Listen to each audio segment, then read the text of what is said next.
En Côte d'Ivoire, les broyages de cacao ont connu un record en janvier 2021. En effet, le premier producteur mondial de cacao vient de battre son niveau mensuel de 2012 de transformation de cacao. Malgré la pandémie du coronavirus, les activités du secteur ont bien démarré cette année. Selon les données du groupement professionnel des exportateurs de café cacao, le volume de fèves transformées s'est établi à 52 000 tonnes en janvier dernier. Depuis quelques années, les autorités ivoiriennes ne cessent d'encourager à travers diverses mesures le broyage du cacao à l'intérieur de leurs frontières afin de créer plus de valeur ajoutée à la production cacaotière du pays. D'autant plus que le broyage permet aux entreprises dans le domaine d'économiser sur les coûts de transport et les salaires. La hausse du broyage en Côte d'Ivoire, qui est en partie imputable à l'installation de nouvelles unités de traitement, laisserait penser que cette stratégie commence à porter ses fruits.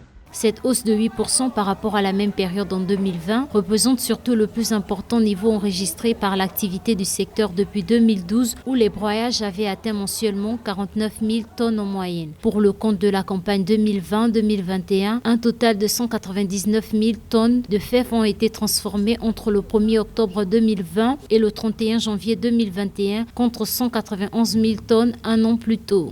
Pour maintenir la hausse du broyage, il faudra sans doute accroître les capacités de traitement du pays en investissant davantage dans le secteur. Une nécessité quand on sait que la demande mondiale des produits du cacao reste relativement épargnée par la crise que nous connaissons et devrait même s'accroître dans les années à venir. Cela aussi devrait permettre à la Côte d'Ivoire de tirer davantage profit des dividendes de transformation des fèves du cacao. Notons que la Côte d'Ivoire dispose d'une capacité de broyage de 712 000 tonnes de cacao par an. Parmi les principaux transformateurs du pays figurent le Suisse Barry Callebaut, le Singapourien Olam et l'Américain Cargill.